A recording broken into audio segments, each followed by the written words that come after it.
I was sitting at my desk, reminiscing about our wedding and honeymoon 30 years ago, some of the most beautiful memories of my life.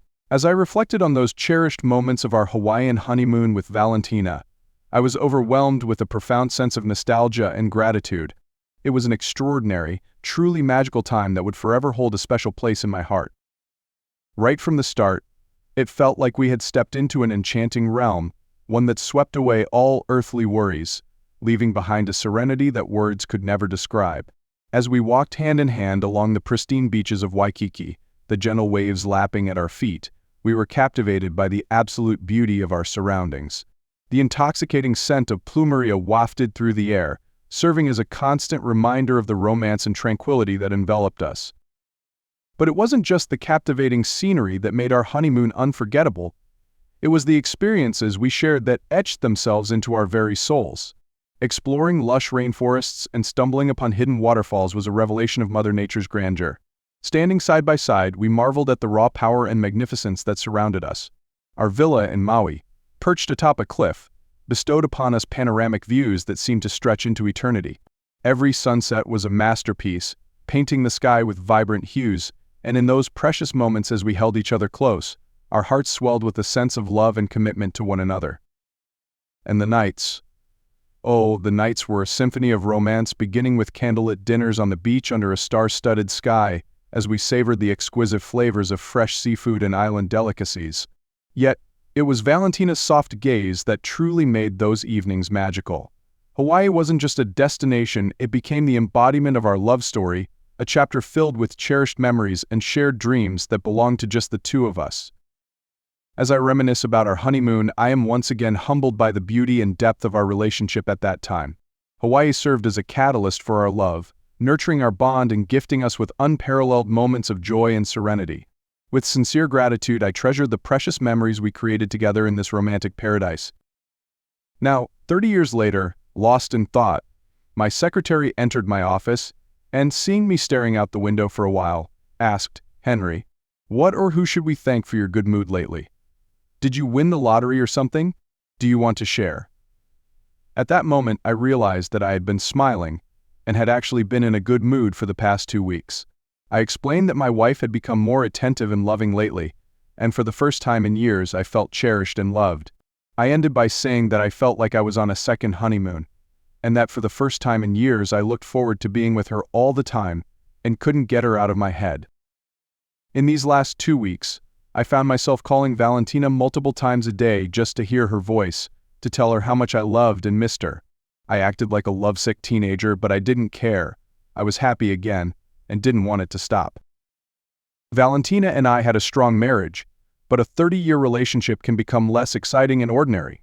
But for the past 2 weeks, Valentina had become playful, wanting to have sex almost every night, and doing things she hadn't done with me in years. I never suspected or thought that the change in her affections was anything other than a rebirth of our marriage.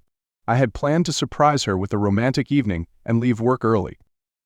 With a smile on my face, I paid for 24 roses at the florist and wrote on a heart-shaped card expressing my love, then stopped at the liquor store and purchased her favorite bottle of wine, along with a large box of chocolate-covered cherries, her favorite. Tonight, I not only planned to tell Valentina how much I loved her, how happy she made me, but I also planned to surprise her with the 7-day cruise I had bought for us to celebrate our love. Smiling, and with a light step, I entered the house through the garage. As I walked up the stairs to the kitchen, I saw Zoe, our 29-year-old daughter, sitting at the kitchen table instead of my beloved wife, Valentina. I smiled as I kissed her on the forehead and greeted her. "Hey sweetie, where's Mom?" I always hear every guy say that the next words are the hardest words to hear from a woman. But until you actually hear them, you never truly understand. "Dad, we need to talk." 2 weeks ago. "Zoe, I'm not sure about this. I love your father so much and I'm afraid this will hurt him." "Mom, Dad loves you, and he will understand. I mean, you said it yourself, you need something more than what you have and Dad is not getting any younger. I know Dad will understand your needs and allow you to have this sense of excitement." "Zoe, there's no way you can face your father and tell him you're dating another man. I can't do it." "Then let me do it. Logan will be waiting for you at the restaurant 7 p.m., and you will be ready to leave at 6 p.m. I will be here when Dad gets home and explain everything to him, and you will get the experience you've been longing for. Honey, I know I agreed to this date, but I'm having second thoughts. It's not right, and I shouldn't go. How can I face your father for the next 2 weeks knowing I have agreed to a date with another man? Okay, I can suggest that you don't say anything and show him how much you love him for those 2 weeks.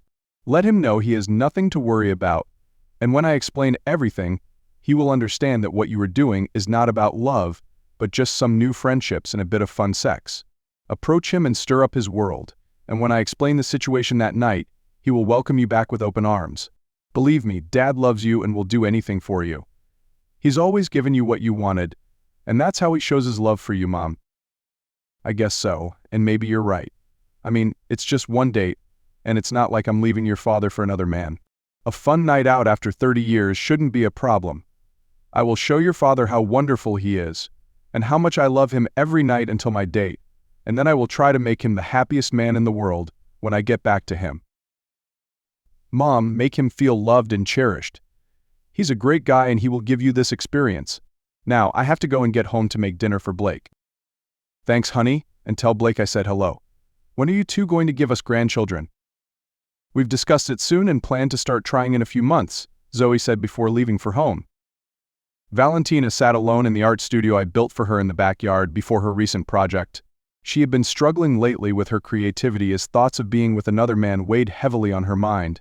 Guilt had blocked her creative flow until Valentina considered Zoe's words, and suddenly her brushes were back at work, laying down vivid colors and emotional landscapes onto her canvas. She suddenly felt confident that she was doing the right thing for herself, and that her husband would provide her with this experience. She found herself talking to herself as she sat alone, feeling more at peace than guilty. Henry may be mad at first, but I know I can make him understand. I love that man, and he's been such a wonderful husband and father. I'll be the best wife ever and show him how much I love him. The first night of her plan to show me love, Valentina put on her favorite baby doll nightgown after her shower, fixed her hair and spent extra time putting on her makeup, then greeted me in her high heels and nightgown as I entered the house and took me straight to the bedroom. After taking off my belt and pulling down my pants, she surprised me by taking me into her mouth, enthusiastically with a stroke, and I soon reached my climax. Pleased with what Valentina had given me, I held her close, expressing my love. Valentina, that was the best welcome home I've received in years. What's the occasion, my love? I just wanted to show you how special you are and how much I love you. Did you like it? I loved it, and it's been too long that I have forgotten how much I missed it. For the next 2 weeks, our sex life reached exciting new levels. I felt like a new man. Always smiling, laughing, telling jokes, and so loving, just like in the old days. I was happier than ever, and had reconsidered my plans for that date. I even told Zoe that things had changed, and that maybe I didn't need this experience anymore, because my dad and I were back on track. Mom, that's great, but don't give up just yet. Let's see how the next 2 weeks go. Just enjoy each other and see where it leads. No need to cancel anything right now. See how you feel after 2 weeks, and you can always cancel at the last minute. I'm sure Logan will understand, but you need to realize that you may never have this opportunity again. Okay, you are probably right. Tell me more about Logan. I know he's your friend, but give me the backstory. Sure, Mom. When he found out that his wife Mary had an inoperable brain tumor, he took time off work and spent every minute with her until she passed away. She was the love of his life, and after she passed, he became a shell of his former self. Besides going to work, he never left the house and became a recluse, not talking to family or friends. Her death left a void in his heart that he couldn't fill. For the last 3 years, he's become despondent and has become a quiet man. When Mary and I suggested he should get out and start dating, he explained that there was no one he knew or a way to be with anyone other than his wife, Mary. Mom, I was brought to tears hearing this wonderful man talk, and I thought I might have a solution for both of you. I told him about your deep love for Dad for 30 years and what a wonderful wife you had been. I told him how your love life had become stagnant over the years, and how Dad had slowed down as he had aged. I told him about how we had discussed dating to get a little excitement, not a long-term relationship, but a friend to be with, and maybe something more, but not a long-term relationship because you would never leave Dad. When he saw your picture, his eyes lit up, and he smiled and asked me if I thought you would want to go out with him. This is our conversation. Connor, I can assure you that when I show my mom your picture and tell her everything about you, she will jump at the chance. She's a few years older than you. Is that an issue? Not if she looks like that, not at all. I'd really like to spend time with her. What about her husband? Does he actually let her go out with me? I mean, it's his wife. Like I said, leave it to me. Dad will do anything to make Mom happy, and she needs this as much as you do. I think you two can help each other and be good friends. Leave it to me, I will arrange it. I will talk to her, and if she agrees, I'll give you her phone number, and then you two can arrange a date and night out together. Night? What do you mean? Connor, you're both grown-ups. You both need each other. Be creative and plan a night out and a night together. So you're saying that he might think you're beautiful and wants to spend the night with you if you're interested. I will give him your cell number and tell him to call you during the day. He's really handsome, and about 10 years younger than you, and I know you'll be happy. He just needs a little companionship and a friend, and I know you two can help each other. The following day, Logan called Valentina, and after a wonderful conversation, he asked her out on a date and to spend the night with him. She felt like a schoolgirl as he told her how beautiful she looked in the picture and how amazing it would be if they went out together. The thrill of doing something different and his flirtatious nature. She felt a tingle as she listened to his deep baritone voice and put a finger to her collar and caressed it. She accepted the date and told him she was looking forward to seeing him. He told her that he would pick her up, but she said she'd rather meet him at the restaurant. They texted each other daily and flirted more as their date drew near. By the night of the date, Valentina's texts wouldn't pass the most basic of a wife's test. She found herself constantly aroused imagining what she was about to do. She assured herself that she wasn't forgetting Henry, and put even more energy into their lovemaking each night. Henry was now walking around with a big smile on his face, while Valentina was walking around with uncontrollable sexual desire. It was a new level of excitement that she enjoyed beyond her wildest imaginings. I love my daughter and think she's the most beautiful girl in the world. I'm so proud of her as she's grown into the woman she is today. I wish I had spent more time with her as she was growing up, but I worked hard to give her a great life, and made sure I was always there for her as much as I could. I smiled as I saw her, but was confused. Sweetie, what are you doing here, and where's your mother? I asked as she watched me place the 24 roses on the table along with the bottle of wine and the box of chocolates. I have a very special surprise for your mom tonight, and I can't wait to see her face. I reached into my jacket pocket, pulled out the travel envelope, and pulled out the cruise itinerary and tickets for the 7-day cruise. I'm taking your mother on the new Love Boat for a 7-day cruise, and I can't wait to see her face when she finds out.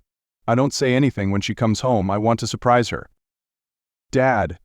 Calling me Dad always brings a smile to my face as I remember when she was a little girl and sat on my lap.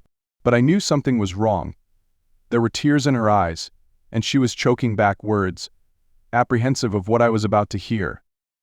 Dad, we need to talk, she said as a tear fell from her eye. She saw the concern on my face. What's wrong? Is Mom okay? No, Mom is fine. Please sit down and let me explain. I sat down and looked into her tear-filled eyes as she struggled to continue. After a moment, she began to speak.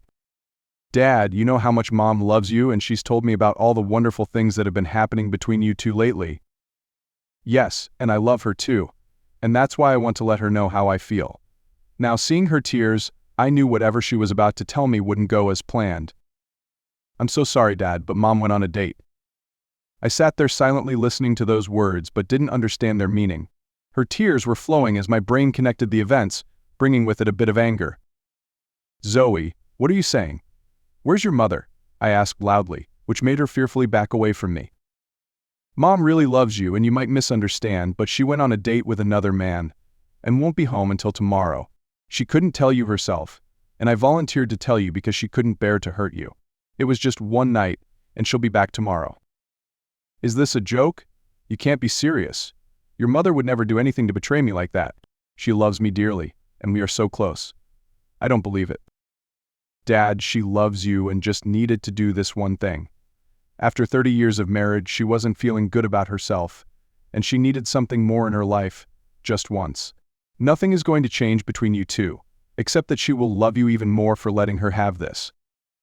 I glared at my daughter. Zoe, why are you involved in this? Your mother should never have brought you into this, and I needs to discuss this with her, not you. How could she bring you into the middle of this? Dad, you know that Mom and I have always been close, and we tell each other everything. She told me how things in the bedroom between you two had slowed down and she no longer felt desired and needed a little excitement. Your friend's wife passed away a few years ago.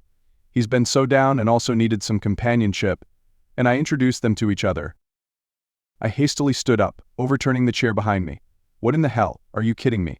You introduced them to each other and arranged for your mother to go out with another man? Are you telling me that? She hung her head, her eyes looking at the floor, and said nothing. I was now pacing the kitchen, trying to make sense of this heartbreaking event. Damn it, Zoe, answer me, I yelled, now standing over her. Did you orchestrate this? My wife, your mother, is dating your friend's father, and you arranged it. Spittle was flying from my mouth with these angry words. I'm truly sorry, Dad, but yes, I did. It sounds bad when you say it like that, but I did it because I love Mom and your friend's dad. Damn it, what did you do? You love Mom and your friend's dad? What about your love for me? Am I some trash that you can berate and expect me to accept whatever comes my way? Now where is she? And what do you mean when you say she won't be home until tomorrow? Dad, he took her to a restaurant, I'm not sure which one, and then they spent the night together, but just this one time. She's coming back tomorrow, and Dad, she only loves you. That's all she's told me for the past 2 weeks is that she loves you and didn't want you to get hurt over this. It was just one date and just one night. She knew you would understand and would give her this one time. So that's it? I was a fool to believe that her newfound attention for the past 2 weeks was love. But now you're telling me that it was her way of appeasing her guilt and making me her husband. Well, this is not going to be good for anyone, I can assure you that. Still crying, she pleaded with her father. Dad, it's not like that. She would never pretend to love you or hurt you in any way. On the contrary, she's done everything she can to let you know that she loves you. Dad, can you give her this one night? You know she loves you and can't live without you. She told me that she's looking forward to you retiring so you can spend time with your grandchildren. Blake and I are planning a family, and we need you both. Oh, so that's how it is. The ship has sailed as soon as she accepted a date with a man other than me. Who is this guy, anyway? My friend Mary's dad? He's a really nice guy and nice. Dad, I think you two have a lot in common. Oh, yeah, we could be good friends. So, you think I could be friends with a man who intentionally dates a married woman, my wife? Maybe we can become drinking buddies, and I can let him have your mom on weekends. Is that the plan you two had for me? Zoe slumped down into the chair, realizing there was a fatal flaw in her plan. She'd never seen me this angry and talk to her like this. A chill ran down her spine as she cowered under my fury. As I paced the room, I finally regained my composure, turned to my daughter and spoke in a venomous tone. A tone she never wanted to hear again. My hurt and pain were apparent, and caused her to feel small and guilty for having contributed to all of this. Listen carefully, Zoe. I need you to leave right now. I need some time alone to process what the two of you have done to me tonight. I don't want to see or hear from you. Don't call me. Don't text me. Ever. Your betrayal is unforgivable, and as far as I'm concerned, I don't have a daughter. Do you understand what that means? I'm no longer your father, and I don't have a daughter. Now get out of my house and never speak to me again. Zoe sobbed uncontrollably, her head buried in her hands. Dad, please don't say that. I love you and want to stay here tonight. Mom and I were going to stay here with you. We didn't want you to be alone. Zoe, the level of disrespect you have shown me makes me question if you've ever respected or loved me as your father. You are your mother's daughter. All these years I've worked like a dog to give you and your mother the best life possible. Is this the thanks I get? No, it turns out I'm just here as a meal ticket for you and have clearly never been respected by either of you. Through tears and sobs, she continued, Dad, I love you. Please don't say that. Let Mom know this and let her explain tomorrow. You two have had 30 wonderful years together, and I know you love Mom. Just give her this, she'll never leave you, Dad. She loves you. She can have 1, 2, or 1,000 this, but she'll never have me again. This is beyond the pale of forgiveness. There's going to be hell to pay for all involved, including the lonely man who stole my wife, a married woman. Now leave. You have shown your true colors.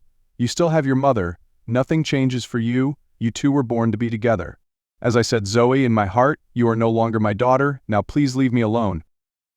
As tears streamed down her face, she literally ran out of the house in agony, a pain she had never felt before.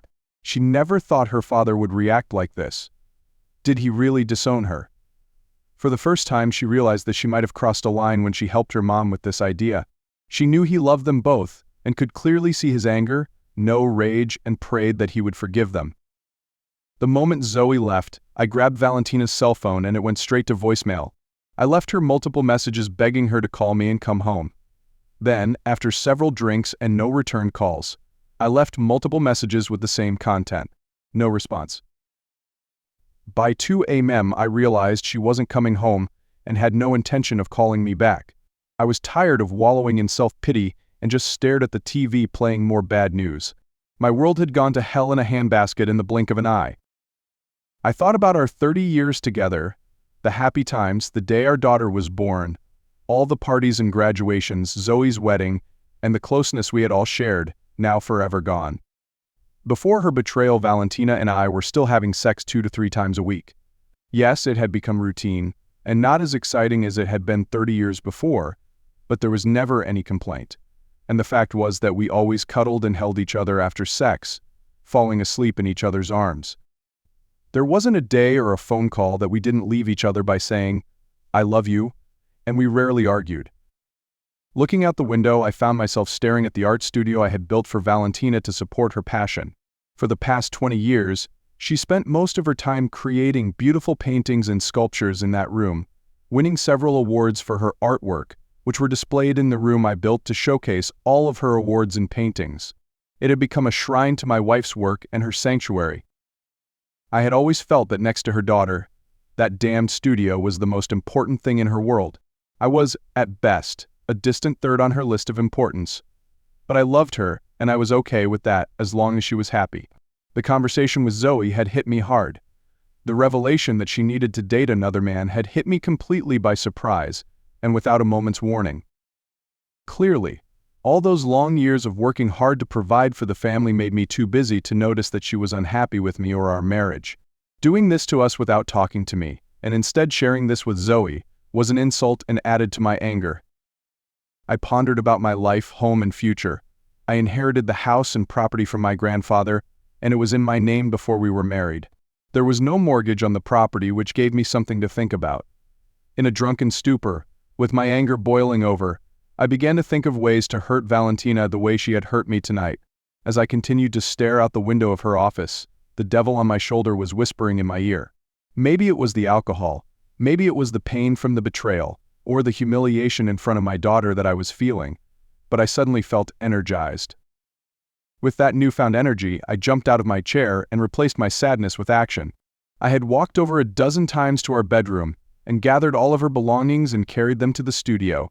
All of her shoes, dresses, clothes, lingerie, expensive jewelry, and everything that belonged to her was now on the floor, in the middle of her sanctuary, her art studio. For the next hour, I went through the house and gathered every photo album, including all of our wedding pictures, and placed them on top of the growing pile. Then I remembered that she had some things stored in the attic, vacuum-sealed.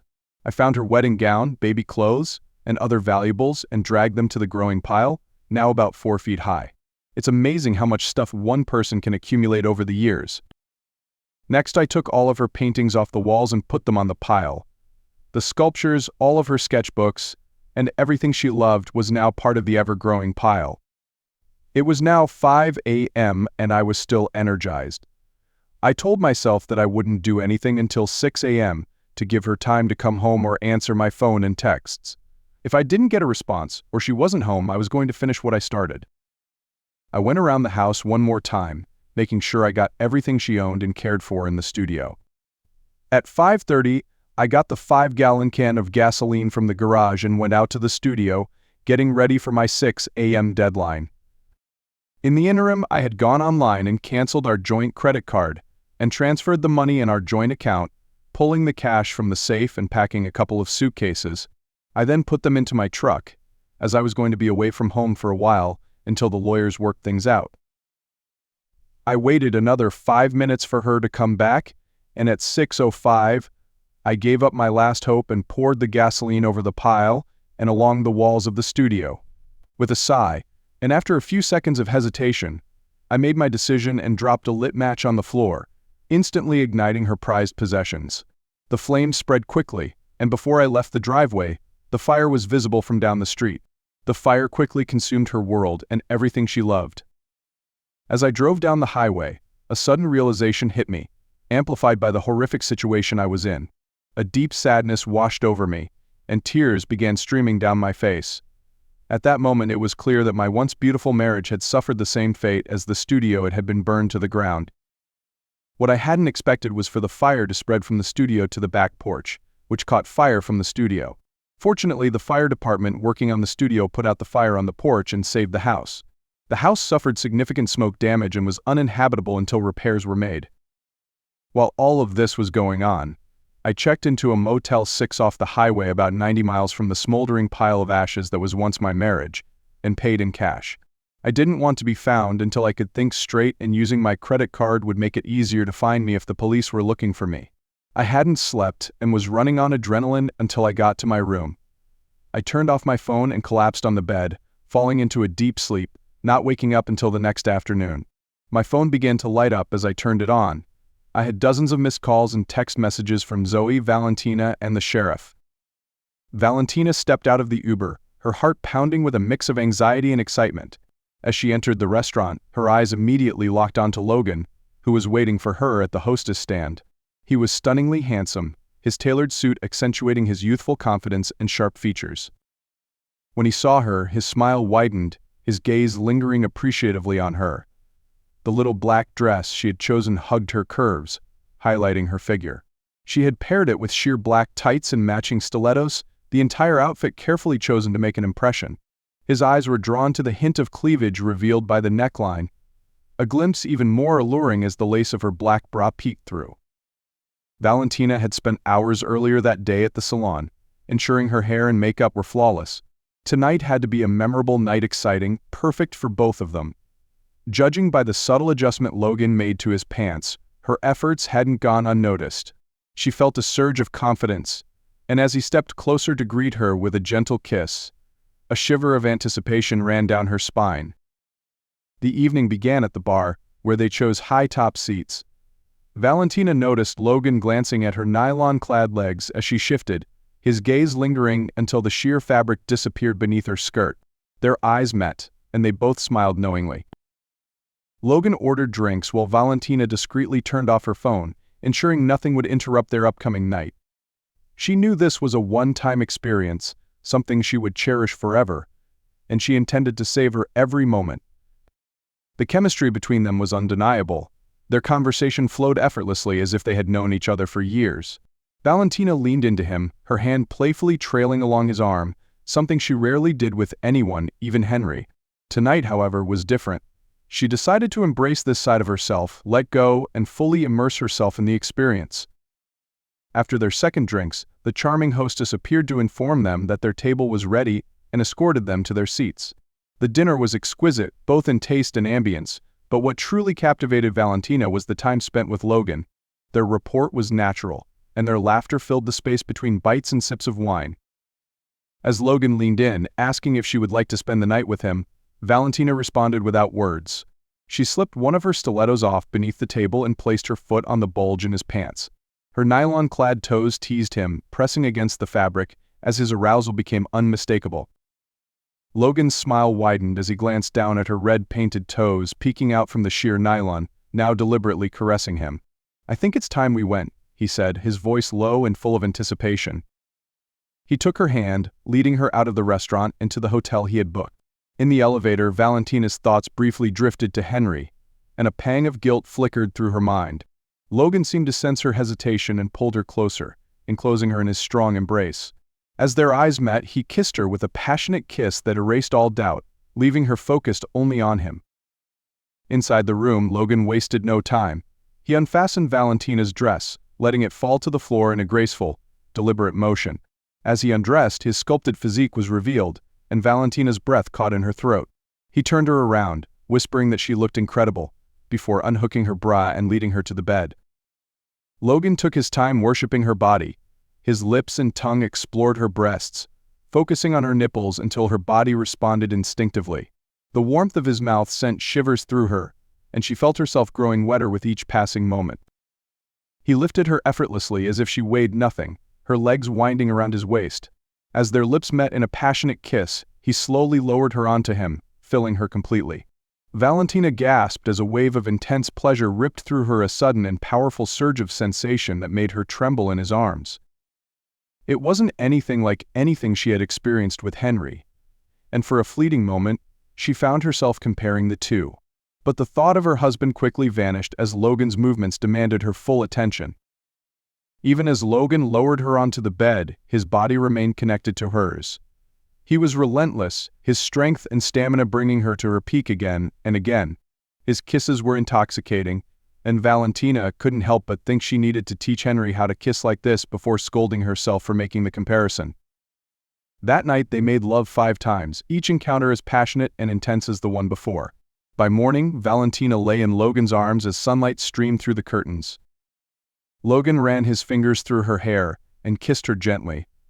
"Valentina," he said, his voice soft, "I meant what I said last night. You are an amazing woman, beautiful, sexy, and captivating. I think I'm falling for you. Can I see you again?" Valentina's heart sank. While her time with Logan had been incredible, she knew this couldn't continue. She smiled weakly, her voice soft but firm. "Logan, last night was amazing. You are incredible. But I'm married. I can't do this again. This was a one-time thing, and I will cherish it forever, but it has to stay that way." "Valentina, think before you say no. Your husband seems to be okay with this, and if you let things progress, I can make you a very happy woman. Please think before you say no." "Okay, I'll think about it, but that's the best I can do right now." Logan embraced Valentina, their lips locking in a deep, lingering kiss. As she melted into his arms, she felt a bittersweet pang of regret. If she wasn't married to Henry, she would choose Logan in a heartbeat. But Henry was her husband, and she could only hope that one day he would forgive her for what she had done. After breakfast, they left the hotel. Logan drove Valentina home, and she turned her phone on for the first time since the date began last night. Valentina was shocked to see all the missed calls and text messages. She saw Henry's texts and felt a pang of guilt shoot through her heart. Her loving husband was hurting and she wasn't there for him. Valentina felt tears welling up in her eyes as she realized that his pain was a direct result of her actions. Then, before she could move to the next text, her phone rang as Logan turned into her neighborhood. "Mom, where are you?" "Hey honey, I'm almost home." "Mom, there was a fire at your house. We've been trying to call you all night, but I guess you had your phone off." "A fire? Where's Dad?" "Mom, he's gone. No one knows where he is, and he's not answering his phone. I have a bad feeling about this, Mom." "I'm almost there. I'll call you back." As Logan turned the corner onto Valentina's street, she saw the fire trucks and police cars in front of her house. From the front of the house, she couldn't see any damage and asked a fireman what had happened. "Are you the homeowner?"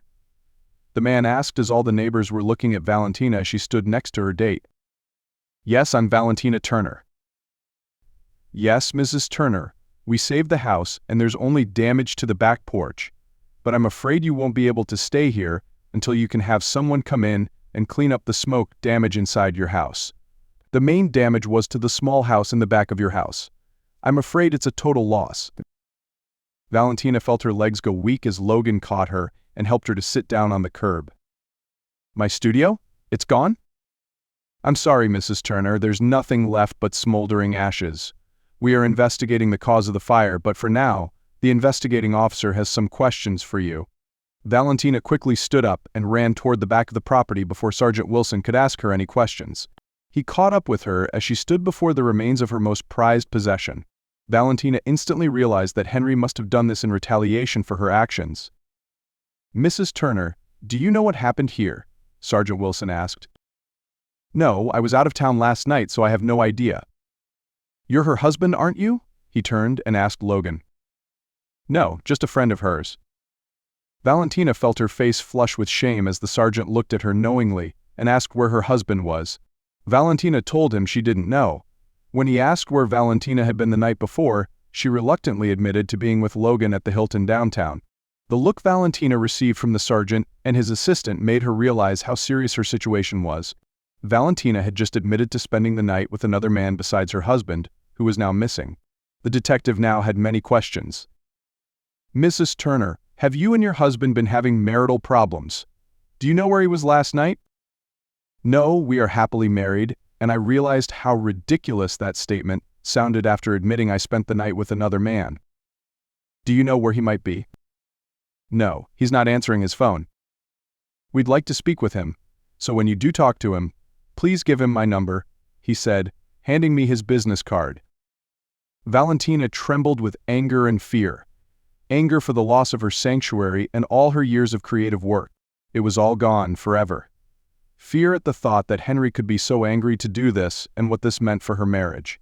Valentina needed to talk to him as soon as possible. She called Zoe. "Zoe, do you know where your father is?" "No, I haven't spoken to him since last night." "Why didn't you stay with him like we planned?" "Mom, he kicked me out and told me that I'm no longer his daughter." Hearing those words sent a chill down Valentina's spine. Henry would never say something like that, and if he did, the situation was far worse than anything she imagined. Stepping into the house, Valentina was overwhelmed by the sight and smell of smoke from the walls and the pungent odor of the fire damage. The house was clearly uninhabitable in its current state. Determined to salvage what she could, Valentina began moving through the house, deciding to gather a few clothes and personal items for the next few days. But when she walked into the bedroom, her breath caught in her throat. Everything was gone. Her heart sank as she realized all of her clothes, shoes, and personal items were gone. Panic gripped her as she turned to her nightstand where she had left her wedding rings. They were gone too. "Why did I leave the rings there?" she thought, a sense of guilt washing over her. What was I thinking? If Henry saw them sitting there, he must have thought the worst, that she had abandoned him in their marriage. The weight of her choices pressed down on her. How could she be so reckless, so selfish? In a state of mounting panic, Valentina began running through the house, searching room by room, hoping to find something, anything that hadn't been taken. But with each empty drawer, each barren surface, the truth became painfully clear. Everything was gone. A horrifying thought struck her. Did he burn everything? Was there nothing left? Valentina rushed out of the house and back to the blackened remains of her studio. Stepping inside, she surveyed the ashen space, her stomach churning at the devastation. In the middle of the room, she spotted the charred frames of her paintings and remnants of clothes that hadn't been completely consumed by the flames. This realization was like a punch to the gut. Henry hadn't reacted in the way she hoped or expected. Instead, he had destroyed everything that mattered to her, erasing her from his life in one decisive act. Tears streamed down Valentina's face as she called Zoe. Her voice choked as she explained what had happened, begging for a place to stay. Logan, who had remained nearby, stepped forward and offered her a solution. "You can stay with me," he said softly. But for Valentina, he was the last person on earth she wanted to be with, and she told him she needed to be alone and asked him to please leave. Logan appeared hurt by Valentina's harsh words and left her standing there, in tears. At that moment, she was angry with herself and the man she'd slept with the night before. Valentina knew she had done wrong, but blamed him for her selfish betrayal when it was clearly her fault. "Zoe, I lost your father." "Mom, please don't say that. Dad loves you." "Honey, he burned everything. All my clothes, paintings, my studio. Everything. He didn't leave me anything, not even a place to live. He's not answering his phone or calling me back. I hurt him in the worst way, and I don't blame him. What I did was unforgivable. I should never have gone on that date and should have just told him how I felt. We could have worked it out, but my selfishness pushed him away. If I were him, I would never be able to go back to him. What am I going to do now? I have nowhere to live or any clothes." "Mom, please don't blame yourself. It's partially my fault, and you can stay with us until your house gets fixed. We can buy you new clothes this afternoon and get you settled tonight." "Zoe, all of my paintings and sculptures are gone. 30 years of marriage and 20 years of my life's work destroyed, and I'm alone. There's no reason for me to live anymore." Valentina sobbed as the neighbors watched from the street. "Oh my God, your father called, and he wants you to call him back." She frantically pushed the buttons to try and answer the phone. The call was almost disconnected, but at the last second, she was able to connect the call. Henry, is that you? Hello, Valentina, how are things? Henry, where are you? Please come home, we need to talk. No, Valentina, I know everything from your daughter. Yes, your daughter, not my daughter. You both are dead to me, and this will probably be the last time we speak. Henry, no, please don't say that. I love you. You must know that. Henry, the studio is gone. Did you do this? Valentina, you did this. Not me. Maybe not physically, but it burned to the ground under your hand of betrayal and treachery. When I saw your wedding rings left behind as you gave yourself to another, you died in my heart. Your actions are unforgivable, and involving Zoe is a disgrace and beyond comprehension. We are done. I will be seeing my lawyer on Monday and starting the process. Please, Henry, can we talk and work this out? You can't throw away 30 amazing years like this. Valentina, we are talking, and it's not me who threw away 30 amazing years. You plotted your betrayal and gave me 2 weeks of wonderful love as a way to ease your guilt, and then cuckolded me with the help of your daughter. No man on God's green earth could accept those actions or forgive and forget that level of betrayal and treachery. It is utterly evil, and I pray that you will regret your actions for the rest of your miserable life. This will be the last time we speak. You can contact me through the contact information of my attorney, which will be included in the divorce decree. Goodbye, Valentina. Henry, wait. Henry? Henry was gone, and so was the world she loved and cherished. Zoe arrived just as Valentina was on the phone with Henry, who abruptly hung up. We embraced and wept together, grieving the loss. It finally dawned on them that we couldn't stay amidst the wreckage of our home while firefighters and police investigated, trying to piece together the events. We needed to get out of the chaos and go to Zoe's place. Upon arriving at Zoe's, she explained everything to Blake, who was shocked by her account of what had transpired. Zoe tried to explain the whole story, but when Blake discovered that his wife had arranged a tryst with her friend's father, he was both horrified and disgusted, and his rage erupted.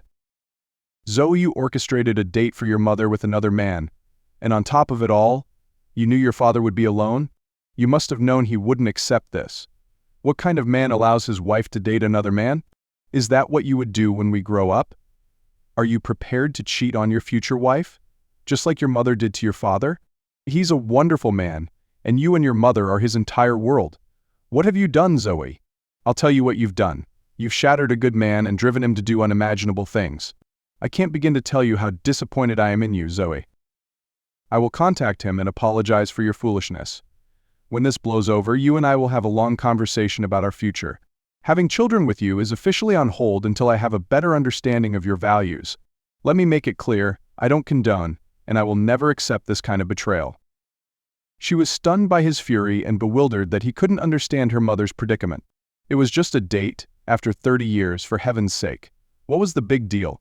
She then realized that the bigger issue was the demise of her parents' marriage, her father's heartbreak, and the disruption of her mother's happy life. Soon they'd all know the repercussions of her actions. 5 long days later, I went back home to assess the damage. I wouldn't file an insurance claim because I didn't want to add any potential fees on top of what I'd already endured. In my meeting with my lawyer, I made it clear that the house was mine and not part of the settlement. Valentina could have half of our savings and no alimony. If she contested the settlement, I would file on grounds of adultery and let everyone know how she'd cheated on me with her daughter's friend. I met with my lawyer and initiated divorce proceedings.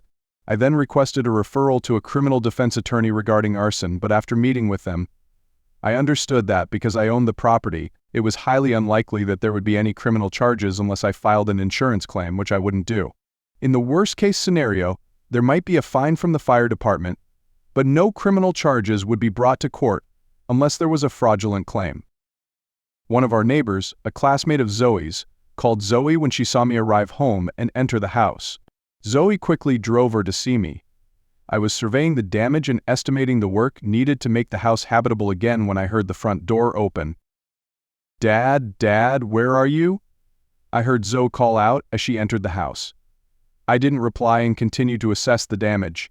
I smirked as I looked out the window and saw the smoldering remains of what was once Valentina's sanctuary. When Zoe found me in one of the bedrooms, she quickly ran to me and hugged me tightly. "Dad, I'm so sorry. Please forgive us. We love you so much." "Zoe, I'll never forgive either of you, and I told you not to ever speak to me again. Now, leave me be and let me have some peace." "No, you're my father, and you must forgive me. I'm your only daughter, and you love me. Listen, I don't have a daughter anymore, only a deceitful woman who shattered my heart. You are no longer my daughter, and leave me alone. Dad, Mom needs you. She's staying with us and misses you terribly. She cries all the time and wants to apologize for her mistakes. Please visit her at our house. That won't happen. The moment she went on a date and spent the night with another man, she ended our marriage. Hell, she even left her wedding ring on the table, signaling the end of our marriage. It's over, and I will have no further communication with her. Both of you can contact me through my lawyer. I'll have his number and a new one by the end of the day. But in the meantime, you'd be better off back with your wayward mother. Are you really going to throw away 30 years of happy marriage with Mom? No, I'm not. Your mother threw those 30 years away the moment she took off her ring and went off with her lover. You and your mother destroyed my 30 years of happiness, and for that I will never forgive or forget. Now, get out of my house. For the second time that day, Zoe ran out of her childhood home in tears. The pain of hearing her father say she was no longer his daughter was devastating and heartbreaking. Years of therapy would never erase the sting of his words.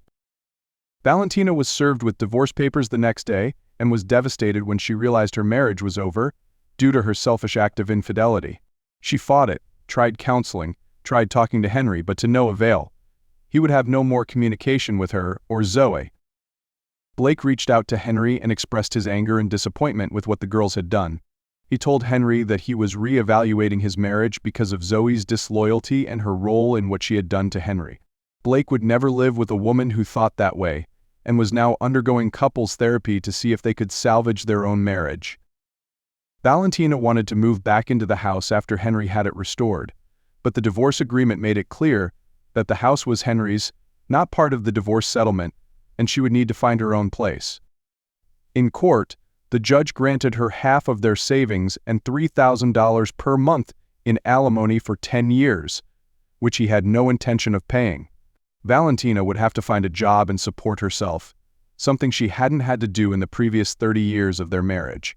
Eventually, she moved out of her daughter's apartment and into a small studio near downtown, where she found a job at a small art gallery as a sales representative to make ends meet. Valentina's artistic freedom was suddenly derailed.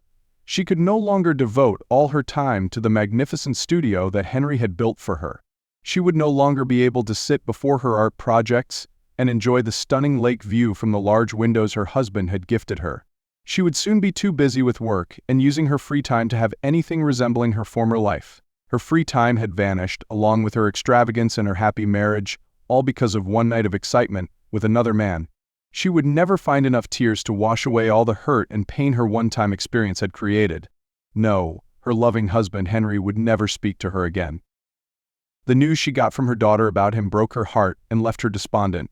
Zoe descended into deep depression over the aftermath of her parents' marriage and her own, on the brink of collapse.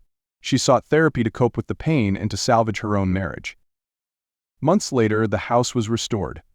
Henry went through with the settlement payments per the court order and sold the property without informing anyone.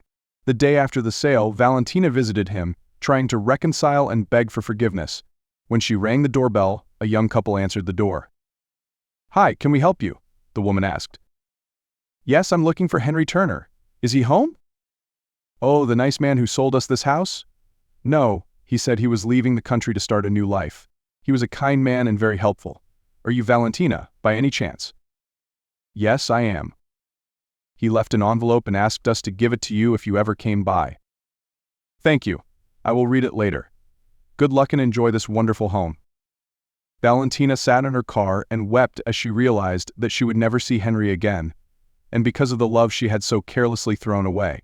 After driving back to her lonely apartment, she sat on her bed, her hand trembling as she opened the letter. Valentina. 30 wonderful years. I will always remember the wonderful life we shared. You were my first and only love, and I'm so sorry for failing to fulfill my role as your husband. If I knew you needed more, I would have moved heaven and earth for you, but because you chose to find your own way, this is how we'll end our marriage alone. After 2 wonderful weeks before you betrayed me, I genuinely believed you had fallen in love with me again. Those weeks were the happiest I've ever had with you in many years. When Zoe explained how you used those weeks to soothe your conscience after your betrayal, it broke my heart. I'm sure your daughter told you, but I was so looking forward to coming home that night and treating you to a special evening. With 24 roses, your favorite chocolates, and wine, I was going to surprise you with a new love boat outing. I felt like such a fool and was humiliated to find out that your love and admiration were fake and your real purpose was to be with another man. Congratulations, you destroyed me in our marriage. Because of that, I can't stay in this town. I've quit my job and found a new life in another country. Don't bother looking for me, because I'll disappear off the grid, and honestly, I don't want to speak to you or your daughter again. That part of my life is over, and I'm starting a new one without you. The pain and betrayal you both caused will take me many years to overcome. There's no way I could stay in this wonderful house without the love of my life and my amazing daughter. Since both of them are now dead to me, there's no reason to stay here. I sincerely hope your special night was worthy of our marriage and my love. I doubt it was, and I'm sure you and your daughter will enjoy the stories you'll share. Have a miserable life, and forget about me and our years together I've already forgotten. My new life has begun without either of you. She truly believed that there were no more tears left to cry, but after reading his letter, she wept inconsolably throughout the night, curled up in the fetal position. The thrill and memory of her passionate encounter with Logan were a distant memory, now replaced by regret and heartbreak. Now, at 52 and alone, she realized her future without Henry was bleak. She had thrown away her luxurious life for one night of selfish pleasure. Logan received a late-night visit from Henry the night he left for his new home in Ecuador. When the door swung open, Henry barged into his apartment and introduced himself as the husband of the woman he had stolen from him. Logan tried to explain that he thought he was in the clear with Valentina, and would never have pursued her if he had thought otherwise. But it was too late, and Henry wasn't accepting any of his excuses. All the anger, resentment, and hurt he had endured over the past months were directed at the predator before him. The conversation was brief as Henry used the crowbar he was wielding in his right hand to smash Logan's left cheek.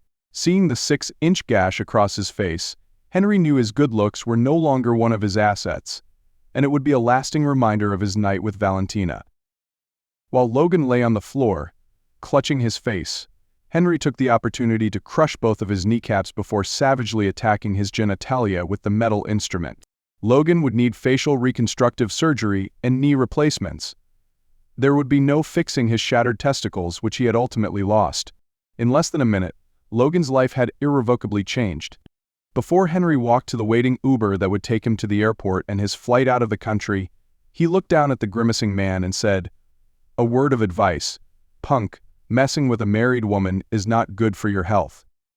By the time Logan reached the ER and told police what had happened, Henry was on his way to his new apartment on the beach in the Manabi province. His new life was about to begin without any of his past baggage or family. It took 2 weeks for police detectives to realize that Henry was no longer in the country and could not touch him unless he returned home. Even if they did find him, there wouldn't be an extradition warrant for assault in Ecuador. Logan spent 2 excruciating weeks in the hospital and months of physical therapy to learn to walk again with his new knees. Unfortunately, the 25 stitches on his face would be a lasting reminder of that night with a married woman. He wasn't sure if he would have any kind of sex life, if any, after losing both his testicles, but he knew the life he'd had was over, thanks to the 2 women who had convinced him to sleep with another man's wife. He never spoke to or saw Valentina or Zoe again. Zoe's husband, Blake, almost divorced Zoe over the incident, but couples counseling helped her understand what she had done and promised to be faithful to Blake and their future family. Blake waited 2 years before agreeing to have children, convincing himself that his wife would never betray him the way she had betrayed her father.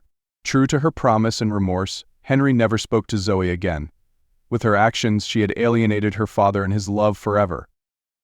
Valentina and Zoe were devastated when they learned of Logan's beating, feeling responsible for the attack, which added to the guilt and pain they had caused Henry in the destruction of their family.